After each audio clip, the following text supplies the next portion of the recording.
Hi friends, आज के इस सेशन में हम डिस्कस करने वाले हैं क्वांटम नंबर के बारे में। और ये जो टॉपिक है अपना लैब असिस्टेंट के केमिस्ट्री के सिलेबस के अकॉर्डिंग होने वाला है। तो चलिए शुरू करते हैं। सबसे पहले मैं आप लोगों को बता दूं कि क्वांटम नंबर जो है वो एक्चुअली में होता क्या है। संख्याओं का ऐसा समुच्चय जो एक इलेक्ट्रॉन की संपूर्ण जानकारी देता हो, यानी कि अपने पास में नंबर का एक ऐसा सेट होगा जो किसी इलेक्ट्रॉन के बारे में हमें उसकी सारी जानकारी इन्फॉर्मेशन जो है वो देता हो।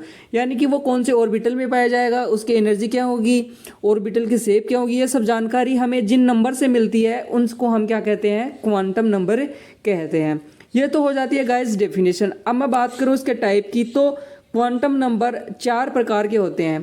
पहला जो है अपने पास में मुख्य क्वांटम नंबर हो जाएगा, जिसे हम स्मॉल n से डिनोट करते हैं। उसके बाद में अपना द्विगिंशी क्वांटम संख्या हो जाएगा, जिसे स्मॉल l से डिनोट करते हैं।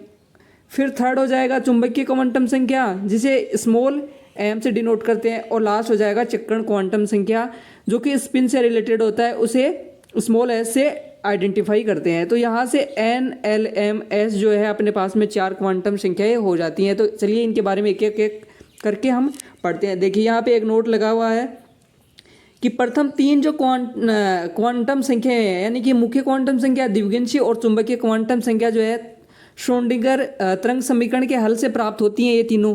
और ये जो है एक ऑर्बिटल को शो करने के लिए आवश्यक है, यानी कि किसी भी ऑर्बिटल में कितने इलेक्ट्रॉन होंगे, क्या उसकी शेप होगी, क्या सबसेल होगा, कितने ऑर्बिटल होंगे, ये सभी शो करने के लिए तीनों की हमें ज़रूरत होती है। और ये जो चक्रण वाला है ये इलेक्ट्रॉन की स्पिन से रिलेटेड होता है। ओके, तो ये जो है जनरल इन्फॉर्मेशन हो जाती है। चलिए हम पहले बात करते हैं मुख्य क्वांटम संख्या की। एक बार मैं इसको रब आउट कर देता हूँ यहाँ से।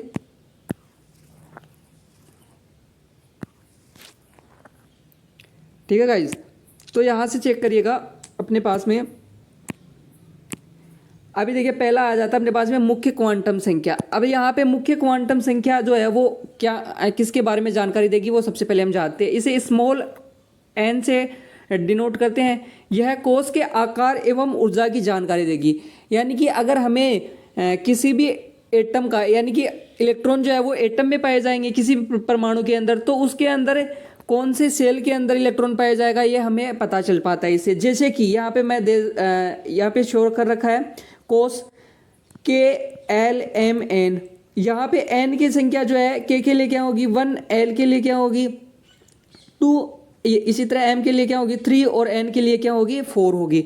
फॉर एग्जाम्पल यहाँ पे देखिए ऑक्सीजन के 8वें इलेक्ट्रॉन के लिए अगर हमें n का मान पूछे, यानी कि 8वां इलेक्ट्रॉन कौन से सेल के अंदर होगा, यहाँ पे देखिए ना 1s2 2s2 2p4 ये इलेक्ट्रॉनिक कॉन्फ़िगरेशन लिखा हुआ है। अब 2 इलेक्ट्रॉन ये रहे, 2 ये रहे, 4 और 4 लास्ट वाले में, 8वां तो लास्ट में होगा 2p4 में। तो ये आगे जो नंबर लिखा हुआ है 2, n बराबर क्या है 2, तो कौन से सेल में होगा। अब 2 किसके लिए है, l के लिए, यानी कि l सेल के अंदर अपने पास में क्या होगा, इसका 8वां इलेक्ट्रॉन होगा। तो k l m n इनके लिए 1 2 3 4 जो है आगे आगे नंबर बढ़ता जाएगा। इसी तरह ये जो है प्रिंसिपल क्वांटम नंबर होता है। और ये किसकी जानकारी देगा, आकार की देगा और ऊर्जा की जानकारी देगा। यानी कि जितना ज़्यादा n नंबर होगा उसकी एनर्जी उतनी ही ज़्यादा होगी और उसकी साइज़ भी उतनी ही ज़्यादा होगी। ये हो जाता है अपने पास में प्रिंसिपल क्वांटम नंबर, यानी कि मुख्य क्वांटम संख्या। ठीक है, अभी हम दूसरे वाले पे चलते हैं। दूसरा जो है द्विगिंशी क्वांटम संख्या। देखिएगा यहाँ से अभी ये बात करते हैं द्विगिंशी क्वांटम संख्या। इसे स्मॉल l से डिनोट करते हैं। इसे गौण या कक्षक कोणीय संवेग क्वांटम संख्या भी कहा जाता है। ये क्या करता है, ये उपकोष की आकृति बताता है। यानी कि उपकोष की आकृति क्या होगा, जैसे आपने सुना होगा S P D F, ये 4 अपने पास में मोस्टली उपकोष हमें पढ़ने को मिलते हैं हमारे सीनियर लेवल तक, और यहीं तक अपने पास में कंपटीशन में जो है क्वेश्चन आते हैं अपना। अभी यहाँ पे देखिएगा ये शो कर रखा है, एस के लिए क्या वैल्यू होगी, इसकी 0 होगी, पी के लिए 1 होगी, डी के लिए 2 होगी, एफ के लिए 3 और जी के लिए 4, फिर जी के बाद में एच आई की उसके लिए 5 6 7 आगे आगे बढ़ता जाएगा। लेकिन अपने पास में ये 4 हैं, इन्हीं से अपना काम चल जाता है। अब देखना यहाँ पे एक मैं आपको क्वेश्चन करवाता हूँ कि सल्फर के 16वें इलेक्ट्रॉन के लिए n व l, क्योंकि n हम पढ़ चुके हैं और l वाला ये हुआ। अब यहाँ पे सल्फर का इलेक्ट्रॉनिक कॉन्फ़िगरेशन लिख रखा है 1s2 2s2 2p6 3s2 3p4 16 electron ये इसके अंदर आएगा, ठीक है। तो यहाँ पे देखिए n लिखा हुआ है, यानी कि इसका 3 लिखा हुआ है, तो n की वैल्यू तो क्या हो जाएगी 3। अब 3 जो है वो किसके लिए था, के एल एम एम के लिए 3 वैल्यू थी। यहाँ पे देखिएगा ये रहा अपने पास में 3 वैल्यू किसके लिए है, m के लिए है। तो m जो है m सेल के अंदर इलेक्ट्रॉन होगा, लेकिन l की वैल्यू क्या होगी 1 होगी। वो हमें कैसे पता चला, p के अंदर है तो p के लिए वैल्यू कितनी है 1 है, ठीक है। तो यानी कि p ऑर्बिटल के अंदर, यहाँ पे ये उपकोष है, उपकोष को कहते हैं ऑर्बिटल। ऑर्बिटल की आकृति पता चलती है, ऑर्बिटल के अंदर जो है वो 2 वैल्यू है, एक वैल्यू है। तो यहाँ से द्विगुणित क्वांटम संख्या जो है वो क्या हो जाएगी, SPDF के लिए 0 1 2 3 हो जाएगी, ठीक है। अब इसी का देखिए आगे थोड़ा सा मैं और एक्सप्लेन करके आप लोगों को बताता हूँ। यहाँ पे देखिएगा, अभी देखिएगा अपने पास में दे रखा है कि किसी n के लिए, यानी अपने पास में n जो प्रिंसिपल क्वांटम नंबर है, किसी n के लिए l का मान 0 से 1, यानी कि 0 से n-1, ये वैल्यू जो है वो किसी अपने पास में गिवन l के लिए, n के लिए l की वैल्यू होगी, जो कि कोष में उपकोष की संख्या बताता है। यानी कि जैसे k l m n, इनके अंदर कितने उपकोष होंगे ये सब पता हमें किससे चलेगा, l की वैल्यू से चलेगा। अब यहाँ पे चेक करिएगा एक बार, जैसे कि मैं यहाँ पे मैंने लिख रखा है कोष, ठीक है। ये वाला कोष हो गया k l m n, इनके लिए n की वैल्यू क्या हो जाती है 1 2 3 4। अब l की वैल्यू निकालनी है, l की वैल्यू आएगी इस वाले फॉर्मूला से, यानी कि 0 से n-1, ठीक है। अब n की वैल्यू जो है k के लिए कितनी है 1 है, तो यहाँ से देखना ये 0, ये से का ऐसा n की वैल्यू क्या है 0 और n-1 जो है 0। अब 1 में से 0 गया है तो इसके लिए तो क्या बचा 0 बचा। अभी जैसे m के लिए मैं निकालूँ, m के लिए क्या है, कितनी वैल्यू है 3 वैल्यू है, तो यहाँ पे देखना 3 वैल्यू है इसकी। अभी चेक करिएगा ये 0, ठीक है, 0 से n की वैल्यू 3-1, 3 में से 1 गया 2, यानी कि 0 से 2, यानी कि कितनी वैल्यू हो जाएंगी इसके लिए 0, फिर 1 आएगा, फिर 2 आएगा, इस तरह से 3 वैल्यू हो जाएंगी, ये दे रखी। इसी तरह से 4 के लिए 0 1 2 3 4, इसके लिए 0 हो जाएगी, इसके लिए 2 वैल्यू होंगी 0 और 1। अब 0 जो है वो किसके लिए, कौन से उपकोष के लिए होगा, S के लिए। 0 और 1 किसके लिए होंगे, SP के लिए, क्योंकि S के लिए 0 हो गया, P के लिए 1 हो गया, और 0 1 2 ये किसके लिए हो जाएंगी, SPD के लिए। 0 1 2 3 ये किसके लिए हो जाएंगे, SPDF के लिए। यानी कि अगर हमारे पास में किसी ने हमें पूछा कि n अगर हमारे पास में 4 गिवन है तो उसके अंदर कितने उपकोष होंगे, तो 4 होंगे, हमें पता है SPDF। इसी तरह अगर L का मान, कैपिटल L का मान अगर हमें 2 दे रखा है और पूछा है तो उसमें कितने ऑर्बिटल होंगे, उपकोष होंगे, तो SP होंगे, क्योंकि एक तो 0 वाला होगा, एक 1 वाला होगा। अब यहाँ पे चेक करिएगा n बराबर 3 होने पर L के 3 मान होंगे। जैसे n बराबर 3 दे रखा है मैंने, इसके लिए 1 2 3 जो है संभव मान होंगे, और इसके अंदर क्या होंगे SPDF, यानी तीसरे कोष में कितने उपकोष होंगे, 3 ही उपकोष होंगे SPDF जो है इसके अंदर उपकोष होने वाले हैं। तो इससे हमें क्या पता चलता है, जो अपने पास में द्विगुणित क्वांटम संख्या होती है उससे हमें उपकोष की जानकारी मिलती है। किसकी जानकारी मिलेगी, उपकोष की जानकारी यहाँ से अपने पास में मिलने वाली है, यानी कितने उपकोष होंगे। और SPDF ये जो है 4 उपकोष होते हैं, उसके लिए 0 1 2 3 ये वाली जो वैल्यू है इनके लिए रहने वाली है, ठीक है गाइज। अभी नेक्स्ट पे चलिएगा, देखिए ये वाला जो अपना हो जाता है यहाँ से चुंबकीय क्वांटम संख्या, जिसे स्मॉल m से डिनोट करते हैं, ये कक्षक के अभिविन्यास से संबंधित है, यानी कि ये ओरिएंटेशन बताएगा, कक्षक का ओरिएंटेशन कैसा होगा, 3D में उसका विन्यास कैसे होगा। अब इसकी वैल्यू कैसे आइडेंटिफाई करेंगे, L हेतु m का मान उपकोष में कक्षक बताता है, यानी कि क्या बताएगा, ये वाला ऑर्बिटल बताएगा, और ये वाला जो है वो क्या बता रहा था, सबसेल। सॉरी मैं इसके अंदर ऑर्बिटल बता रहा था आपको, इसे क्या कहते हैं, सबसेल कहते हैं, ठीक है। ये क्या बताएगा अपने पास में, सबसेल उपकोष। और ये वाला जो है अपने पास में ये क्या बताएगा, ऑर्बिटल बताएगा, ठीक है, ये ऑर्बिटल बताएगा, कक्षक के बारे में हमें बताएगा। अब इसके देखिए, इसके लिए हमें 2 फॉर्मूले याद करने की जरूरत होगी। पहला जो है अपने पास में संभव मानों की संख्या, और एक जो है संभव मान, यानी कि एक तो संभव मानों की संख्या कितनी होगी और संभव मान एग्जैक्टली होंगे कितनी। इसके लिए क्या होगा, संभव मान के लिए m = 2l+1 होगा और संभव मान कितने होंगे इसके लिए क्या होगा -l से +l। देखिए नेक्स्ट स्लाइड पे मैं आपको अच्छे से समझाता हूँ।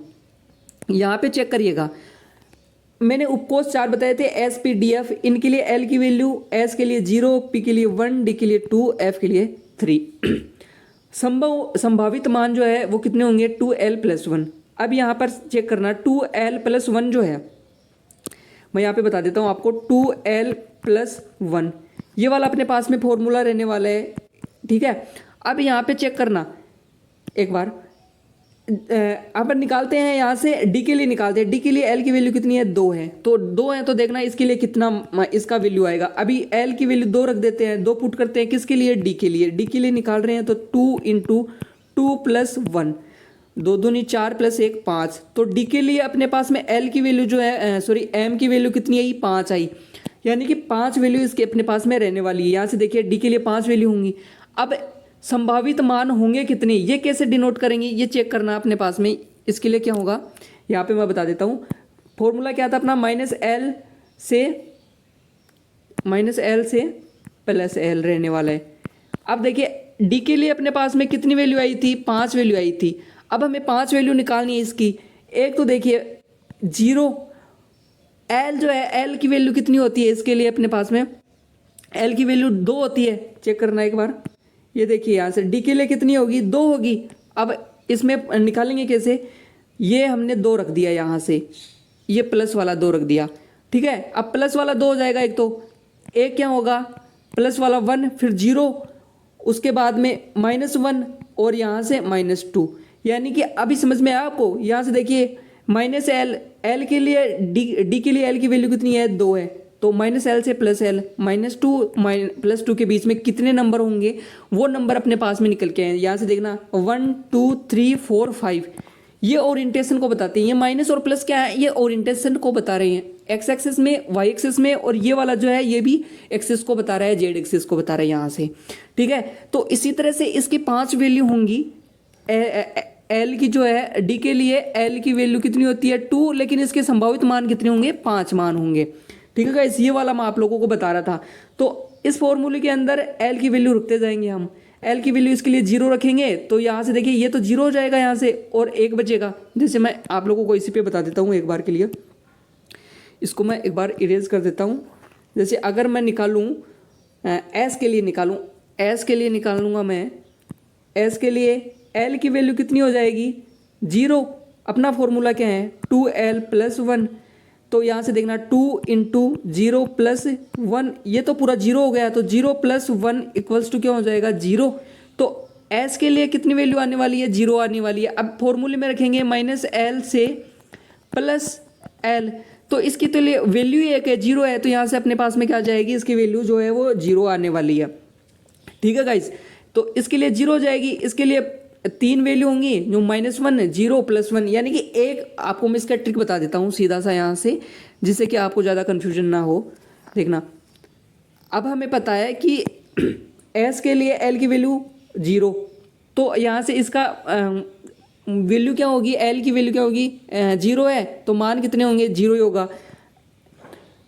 p के लिए l की वैल्यू 1 है, तो इसके 3 मान होंगे हमें पता है, ठीक है। 3 मान होंगे यहाँ से, तो क्या करेंगे हम +1 -0 -1, सीधा सा हमारा पास में ट्रिक होगी, जितना है उसको -1 से 0 और +1 कर देंगे। ये 2 है, 2 के लिए +2 +1 0 -1 -2, 5 वैल्यू होंगी। इसी तरह से 3 के लिए अपन निकालें तो -3 -2 -1 0 +1 +2 +3, काउंट कर लीजिए 1 2 3 4 5 6 7, तो यहाँ से देखिए 7 वैल्यू आ रही है एफ के लिए। तो ये अपना शॉर्टकट ट्रिक जो हो जाता है यहाँ से, यानी कि प्लस और माइनस से अपने पास में ले चलेंगे तो अपने पास में इसका आंसर आ जाएगा। अब ये जो है अपने पास में काम क्या आएगा, ये जो वैल्यू है -l to +l के लिए ये वाली वैल्यू काम क्या आने वाली है, ये बताएंगे कि ऑर्बिटल में जो है अपने पास में ये जो उपकोष है इसमें कितने ऑर्बिटल होंगे। जैसे एस है, एस के अंदर हमें पता है 1 ही होता है, पी के अंदर 3 होते हैं। इलेक्ट्रॉन कॉन्फ़िगरेशन जब हम नोट डाउन करते हैं तो आपने देखा होगा ऐसा लिखते हुए, डी के लिए 5 और एफ के लिए 7, क्योंकि इसके लिए ये जो संभावित मान है जो कितने हैं 7 आएंगे, यानी 7 से ज़्यादा नहीं हो सकते, कम तो हो सकते हैं। जैसे यहाँ पे मैंने लिख भी रखा है P उपकोष हेतु L बराबर 1 है। देखिए L बराबर 1 है, तो यहाँ से देखिए 2 × 1 + 1 कितना आ जाएगा, 3 आ जाएगा। 2 × 2 1, ये 2 × 1 2 हो जाएगा, ये +3 हो जाएंगे, तो इसके 3 मान होंगे। अब यहाँ पे देखिए एक नोट करने वाली बात है, ये जो है PZ और DZ², ये ऑर्बिटल्स होते हैं, आगे मैं बताऊंगा यहाँ से है। तो PZ और DZ² के लिए m की जो वैल्यू है, ये m की वैल्यू निकाल रहे हैं। m की वैल्यू हमेशा क्या आएगी, 0 आएगी, क्योंकि यहाँ पे देखिए +1 -1 ये सब दे रखा है। लेकिन जब भी हमें PZ और DZ² के लिए पूछे तो क्या आएगा, हमेशा 0 आएगा। इसके लिए ना तो माइनस आएगा ना प्लस आएगा, कि और किसी के लिए प्लस माइनस हो सकता है पर इसके लिए नहीं होगा। अपने पास में एक क्वेश्चन गिवन है कि मैग्नीज के 25वें इलेक्ट्रॉन के लिए NLM के कितने मान होंगे। इसे हम नेक्स्ट स्लाइड पे सोल्व करते हैं। देखिएगा, हमें दे रखा है मैग्नीज कितने पे आता है, 25 पे आता है। इलेक्ट्रॉनिक कॉन्फ़िगरेशन लिखेंगे, ऑर्गन 18, ठीक है, 3d5 4s2, ये इसका इलेक्ट्रॉनिक कॉन्फ़िगरेशन हो जाता है। अब 25वें इलेक्ट्रॉन के लिए पूछा है, ठीक है। अब 25वें इलेक्ट्रॉन के लिए NLM पूछा है। n जो है NLM, ठीक है। n जो है वो यहाँ से क्या हो जाएगा, सीधा सीधा यहाँ से n अपने पास में 3 है। अब देखिए 25वां इलेक्ट्रॉन d के अंदर आएगा, क्योंकि इसकी एनर्जी ज़्यादा होती है, तो n के लिए 3, जो बार वाली वैल्यू होती है, यानी कि ये तीसरे कोस के अंदर होगा। l जो है l d के लिए l की वैल्यू कितनी होती है, 2 होती है, हमें पता है। और l के लिए m की कितनी वैल्यू होंगी, उसके संभावित मान कितने होंगे, ये वाली ट्रिक मैंने आप लोगों को बता दी थी। अब देखिए यहाँ से सीधा सा है अपने पास में, जितने भी हैं -L2 + L करते चले जाएंगे। तो यहाँ से 2 है L, तो -2 -1 0 +1 और +2, यानी टोटल कितनी वैल्यू हो गई, 1 2 3 4 5 वैल्यू हो गई। तो टोटल वैल्यू कितनी हो गई, 5। लेकिन होंगे कौन कौन से, ये वाले होंगे। तो मैग्नीज के 25वें इलेक्ट्रॉन के लिए ये 3 जो है वैल्यू होंगी। n जो है कितना होगा, 3, L 2 और m इनमें से कोई एक वैल्यू होगी, ठीक है। ये वाला अपना हो जाता है यहाँ से। अब देखिएगा नेक्स्ट मैं बात करता हूँ, लास्ट जो है अपना चक्रण क्वांटम संख्या, इसे स्मॉल s से प्रदर्शित करते हैं। ये इलेक्ट्रॉन के अपने अक्ष पर घूर्णन से संबंधित है। ये केवल और केवल स्पिन को शो करेगी और किसी भी चीज़ को शो नहीं करेगी। इसके केवल 2 मान हैं और दोनों फिक्स हैं। क्या होगा, या तो +½ होगा या फिर -½ होगा। 2 ही इसकी वैल्यू पॉसिबल है किसी इलेक्ट्रॉन के लिए, या तो -½ होगा या +½ होगा। इसे चक्रण क्वांटम संख्या कहते हैं, ठीक है। अभी देखिएगा यहाँ पे अपने पास में नेक्स्ट स्लाइड पे मैं आप लोगों को ले चलता हूँ, क्वेश्चन करवा देता हूँ, जिससे कि आपको और क्लियर हो जाएगा। यहाँ पे अपने पास में क्वेश्चन गिवन है कि क्रोमियम के 24वें इलेक्ट्रॉन के लिए क्वांटम संख्या क्या होगी, NLMS जो है तीनों क्या होगी, ये हमें कैलकुलेट करना है। यहाँ पे देखिएगा क्रोमियम कितने नंबर पे आता है, 24 पे आता है। इलेक्ट्रॉनिक कॉन्फ़िगरेशन क्या हो जाएगा, वही आर्गन 18 3d4 और क्या हो जाएगा ऐसे 4s2, ये वाला इलेक्ट्रॉनिक कॉन्फ़िगरेशन अपने पास में हो जाएगा। अब हमें NLM जो है इनके लिए निकालना है, NLM और यहाँ से S, चारों वैल्यू अपने पास में यहाँ पे निकालनी है हमें। n की वैल्यू ये देखिए 24वां इलेक्ट्रॉन यहाँ आएगा, n की वैल्यू सीधी सीधी है 3, यानी कि तीसरे सेल के अंदर होगा। L जो है D के लिए कितनी वैल्यू बताई थी मैंने, 2। ट्रिक बता रखी है आपको यहाँ से +2 सॉरी एक बार मैं इसको -2 प्लस से भी कर सकते हैं, उसमें कोई दिक्कत नहीं है, बस आपको उल्टे साइड में चलना है। -1 -2 -1 0 +1 +2, यानी कि -L2 + L, ये वाला जो है फॉर्मूला अपने पास में रहने वाला है इसको निकालने का। ये वैल्यू होंगी, 5 वैल्यू होंगी इसके लिए। m जो है m हो जाएगा यहाँ से, और 2 जो L जो है इसके लिए कितना हो जाएगा, 2 हो जाएगा। और ये मैंने m की वैल्यू निकाल दी यहाँ से, L के लिए किसी भी L के लिए m की वैल्यू ये निकाल दी। अगर L का मान 2 है, क्योंकि अपने पास में फॉर्मूला क्या था, 2L + 1, 2L + 1। अब इस फॉर्मूले के अंदर L की वैल्यू 2 रखेंगे तो 2 × 2 2 दूनी 4 + 1 5 वैल्यू यहाँ से अपने पास में आ गई, ये m की वैल्यू होगी। और s जो है, s की वैल्यू हमें पता है सिर्फ 2 होती है, या तो +1/2 हो जाएगा या फिर -1/2 हो जाएगा। तो क्रोमियम के 24वें इलेक्ट्रॉन के लिए अगर अपने हमें क्वांटम संख्या पूछे तो ये 4 क्वांटम संख्या होने वाली, इनकी वैल्यू, n की वैल्यू 3, L की 2, m की ये वैल्यू होंगी, इनमें से कोई एक वैल्यू होगी और फिक्स कौन सी होगी, वो जेड स्क्वायर के लिए मैंने बताया था। और एल जो है ये वाला प्लस हाफ या माइनस हाफ रहने वाला है। अब देखिए एक और क्वेश्चन यहाँ से अपने पास में है कि साई 320 कौन से कक्षक को दर्शाता है। अगर ऐसा कोई क्वेश्चन आ जाए तो किस प्रकार से सोल्व करेंगे इसको, देखिएगा क्वेश्चन दे रखा है साई 320। साई जो है किसको इंडिकेट करेगा, साई जो है वो ऑर्बिटल को इंडिकेट करेगा। अब ये जो है अपने पास में क्या दे रखी है, क्वांटम संख्या दे रखी है और किस ऑर्डर में दे रखी है, एन एल एम। एस यहाँ पे दे नहीं रखी है क्योंकि एस की केवल दो वैल्यू होती है, हमें पता है, या तो प्लस हाफ होगी या फिर माइनस हाफ होगी, केवल और केवल दो वैल्यू अपने पास में यहाँ से इसकी होती हैं। तीनों वैल्यू एन एल एम की दे रखी है, तो यहाँ से देखिए एल एम एन कितनी दे रखी है, 320। अब यहाँ पे चेक करिएगा इसका जो है कौन सा कक्षक होगा, हमें पता कैसे चलेगा। एल दे रखा है 3, तो 3 ऐसा का ऐसा लग देंगे, यानी कि ये तीसरे कोस का है। एल की वैल्यू जो है 2, एल की वैल्यू 2 किसके लिए है, डी के लिए, मैंने आप लोगों को बता रखी है, 3D हो गया। अब देखिए एम की वैल्यू जो है कितनी दे रखी है, 0 दे रखी है। अब एम की वैल्यू 0, एल के लिए कितनी वैल्यू होती है, इसकी 5 वैल्यू होंगी, कौन सी, +2 एक मिनट यहाँ पे देखिएगा कितनी वैल्यू होंगी, 5 वैल्यू होंगी, -2 -1 0 +1 +2। अब देखिएगा 0 दे रखा है, 0 के लिए मैंने आप लोगों को स्पेशल केस बताया था। अगर 0 अपने पास में दे रखा है तो क्या होगा, जेड होगा। तो यहाँ से क्या कौन सा होगा, ये डी 3D जेड स्क्वायर, यानी कि ये वाला जो है वेव इसको शो करने के लिए 3D जेड स्क्वायर का काम मिलेंगे। अब लास्ट में बता देता हूँ, लास्ट स्लाइड पे देखिएगा अपने पास में केवल और केवल एक क्वेश्चन है कि मैच करना है हमें कॉलम। पहला दे रखा है कोस में कितने कक्षक होंगे, दूसरा कोस में इलेक्ट्रॉन, उपकोष में कक्षक और उपकोष में इलेक्ट्रॉन। इसके लिए हमें फॉर्मूलाज किस प्रकार से होंगे ये पूछा है। तो इसके लिए सीधा आपको फॉर्मूला याद करना है कि कोस किसी भी कोस में कितने कक्षक होंगे, ये फॉर्मूला किससे निकालेंगे हम, n² से। कोस में इलेक्ट्रॉन किससे निकालेंगे, 2n² से। अब देखिए कोस में कक्षक जो है n² से निकालते हैं और एक कक्षक के अंदर 2 इलेक्ट्रॉन होते हैं, इसलिए इसको 2 से मल्टीप्लाई कर दिया, उसका फॉर्मूला क्या हो गया अपने पास में, 2n² हो गया। उपकोष में हमें कक्षक निकालने हैं, तो उपकोष में कक्षक निकालने के लिए 2l+1 जो है फॉर्मूला हो जाएगा, यानी किसी भी उपकोष में कितने कक्षक होंगे। जैसे अगर अपने पास में दे रखा है p अगर अपने पास में दे रखा है p उपकोष है, उसके लिए l की वैल्यू कितनी होगी, हमें पता है p के लिए l की वैल्यू 1 होगी। फॉर्मूले में रख देंगे 2l+1 के अंदर 2l+1, 2 गुना 1, 2 + 1 = 3, यानी कि p के लिए कितने, p में कितने कक्षक होंगे, 3 होंगे। इस फॉर्मूला से निकल जाएगा अपने पास में। उपकोष में कितने इलेक्ट्रॉन होंगे, 2 ब्रैकेट में 2l+1 वाले फॉर्मूला से यहाँ से हम आइडेंटिफाई कर लेंगे। तो ये कुछ फॉर्मूलाज है, आपको सीधा रटना है। क्वेश्चन जो है एग्जाम में इसका भी डायरेक्टली पूछ लिया जाता है।